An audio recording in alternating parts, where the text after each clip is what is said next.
চট্টগ্রামে এত অভাব কেন? চট্টগ্রামকে এত কিছু দিচ্ছি, চট্টগ্রামের পোর্টের ইনকাম দিয়ে এত কিছু চলছে, কিন্তু দেখা যাচ্ছে বাস্তবে যখন আমরা বোর্ড অফ ইনভেস্টমেন্টে যাই, কাগজপত্র সাইন করে যাই, ঢাকা থেকে অফিসার আসবে, তারপর সাইন করে জয়েন্ট স্টক কোম্পানিতে গেলে একই অবস্থা। আমরা কি চট্টগ্রাম চেম্বার বা চট্টগ্রামের ব্যবসায়ী বা আপামর যার বড় বড় ব্যবসায়ী আছে, আমরা কি পারি না এই জিনিসগুলো চট্টগ্রামে স্বয়ংসম্পূর্ণ করতে? আমাদের অনেক খুব সবাই আসার কথা বলে, তবে আমি একটু পিছিয়ে এ ব্যাপারে। আদনান যে কথাই বলেছে, আমি দুটো সেক্টর নিয়ে কাজ করি, একটি সোলার সেক্টর আর একটি হেলথ সেক্টর নিয়ে কাজ করি। আমরা যদি আজকে রাতেও চট্টগ্রাম মেডিকেল কলেজের একটা ডিপার্টমেন্ট নিয়ে যদি নিউজ করি, তাতে দেখা যাবে অনেক চেঞ্জ আসে।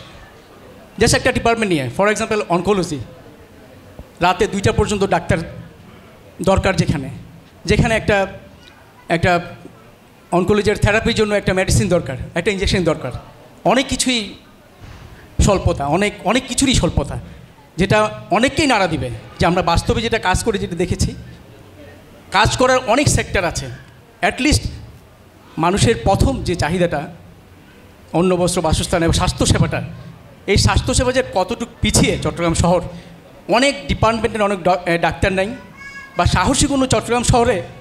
ঢাকাতে যখন আমরা জানি যে ঢাকাতে 3টা প্রাইভেট হসপিটাল হয়েছে, অ্যাপোলো হসপিটাল, এভার কেয়ার যেমন বলি, ইউনাইটেড হসপিটাল, স্কয়ার হসপিটাল, ব্যবসায়ীরা করেছে। যেহেতু ব্যবসায়ীরা এগিয়েছে, আজকে স্কয়ার হসপিটাল, অ্যাপোলো হসপিটাল বা ইউনাইটেড হসপিটাল, অনেক পেশেন্ট দেশের বাইরে যাচ্ছে না, এখানে ট্রিটমেন্ট দিচ্ছে। তারা দেখাচ্ছে বছরে প্রায় 50,000 কোটি টাকার বিজনেস। এখানে আমি বিজনেসের কথাও চিন্তা করি, তাতেও অনেক টাকা অন্তত সাশ্রয়ী হয়েছে, দেশে ট্রিটমেন্ট হচ্ছে। চট্টগ্রাম শহরে আমরা কী করেছি?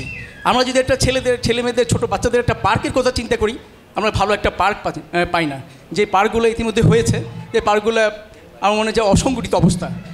আমরা একটা মসজিদের কথা যদি চিন্তা করি, বড় একটা মসজিদ যেখানে অনেক মানুষ একসাথে নামাজ পড়বে, তাতেও দেখা যাচ্ছে অনেক সমস্যা, একটা বড় মসজিদ নাই। আমরা যে সেক্টর কথা ধরি না কেন, অনেক পিছিয়ে। কেন জানি সবার বোল্ডনেসের অভাব। অ্যাকচুয়ালি ভালো করে বলতেও পারি না যে আমার এই দরকার, আমার এটা দরকার, চট্টগ্রাম শহরে এইটার অভাব আছে। হোয়ারাস চট্টগ্রামকে বলা হয় প্রাচ্যের রাজধানী, চট্টগ্রাম বলা হয় বন্দরনগরী চট্টগ্রাম। আমি জানি না বন্দরনগরী চট্টগ্রাম আপনারা শুনে আশ্চর্য হবেন, চট্টগ্রামে যে জয়েন্ট স্টক কোম্পানি আছে, সপ্তাহে একদিন একজন জয়েন্ট স্টক অফিসার থাকে, যিনি সাইন করে আবার ঢাকা চলে যান। কেন? চট্টগ্রামে এত অভাব কেন? চট্টগ্রামকে এত কিছু দিচ্ছি, চট্টগ্রামের পোর্টের ইনকাম দিয়ে এত কিছু চলছে, কিন্তু দেখা যাচ্ছে বাস্তবে যখন আমরা বোর্ড অফ ইনভেস্টমেন্টে যাই, কাগজপত্র সাইন করে যাই, ঢাকা থেকে অফিসার আসবে, তারপর সাইন করে জয়েন্ট স্টক কোম্পানিতে গেলে একই অবস্থা। আমরা কি চট্টগ্রাম চেম্বার বা চট্টগ্রামের ব্যবসায়ী বা আপামর যার বড় বড় ব্যবসায়ী আছে, আমরা কি পারি না এই জিনিসগুলো চট্টগ্রামে স্বয়ংসম্পূর্ণ করতে? আমার মনে হয় যে আমাদের অনেক সেক্টরে কাজ করার সুযোগ আছে। আমরা আশা করব যে চট্টগ্রাম লাইভ এই শর্টেজ জায়গাগুলো তুলে ধরে আমাদের এই স্বল্পতা পূরণ করবে। এবং চট্টগ্রাম, আমরা জানি চট্টগ্রাম পোর্টে ঢুকতেই লেখা আছে কান্ট্রি মুভ উইথ আস। আসলে কান্ট্রি মুভ কতটুকু করে? কান্ট্রি মুভ করছে, কিন্তু চট্টগ্রাম তো মুভ করছে না, চট্টগ্রাম জায়গায় দাঁড়িয়ে আছে। আমরা চাই যে এই জিনিসগুলো আরও চট্টগ্রাম লাইভ এই জিনিসগুলো উঠাই হোক।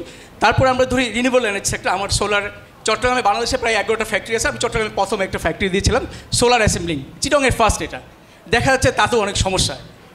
ইনভেস্টমেন্টের করতে গিয়ে দেখা যাচ্ছে যে এটার আউটপুট নাই, চট্টগ্রামে ওরকম উদ্যোক্তা নাই। যে আমি যদি ধরি, এখন আমরা ঢাকায় একটা সার্ভে করেছিলাম, ঢাকার সরকারি ছাদ আছে 750 মেগাওয়াট বিদ্যুৎ প্রডিউস করতে পারবে প্রত্যেকটা, মানে সচিবালয়তে প্রত্যেকটা ছাদ। আমরা যদি চট্টগ্রামে মেডিকেল কলেজ, যেটা মেডিকেল কলেজ ইউনিভার্সিটিকে ধরি, যদি সোলার লাগাই, দেখা যাচ্ছে আমাকে ন্যাশনাল গ্রিড থেকে লাইন নিতে হবে না। তো যখন আমরা যেগুলো প্রস্তাবনা যাই, তখন নানান প্রতিকূলতার মাঝে আমাদেরকে এগুলো ফেস করতে হয়। তা আমরা এতটুকু পারি আজকে থেকে চট্টগ্রামকে রিকোয়েস্ট করব যে চিটংকে যে আমরা গ্রিন সিটি যদি আমরা করতে চাই, তাহলে সোলার সেক্টরটাকে আরও ডেভেলপ করে Chittagong university, Chittagong medical college, বড় বড় যেগুলো গভর্নমেন্টের যেগুলো ছাদ আছে, অ্যাটলিস্ট সোলারটা ইউজ করে যেন চট্টগ্রামে একটা গ্রিন সিটি বা আরও যেগুলো আদার্স উপকরণগুলো আছে, চট্টগ্রামে আমরা গ্রিন সিটি ঘোষণা করতে পারি। আমি সর্বশেষে আসলে একটু বেশি বলে ফেললাম, এই কারণে আমাদের অনেক স্বল্পতা আছে। আদনান যে কথা বললো রিসার্চের ব্যাপার, কিছুদিন আগে আদনান ডেঙ্গি নিয়ে একটা রিসার্চের কথা বললো, যেটা রিসার্চে তো একদম জিরো অবস্থা আমাদের চিটং শহর। তা আমরা চাই আমাদের মতো যারা ছোট এন্টারপ্রেনার, আমরা অন্তত চেষ্টা করি যে কিছু একটা করতে।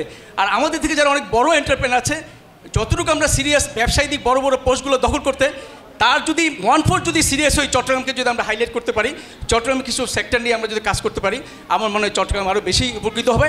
সেই সাথে চট্টগ্রাম লাইভ এই কাজগুলোতে এগিয়ে আসবে। সবাইকে ধন্যবাদ।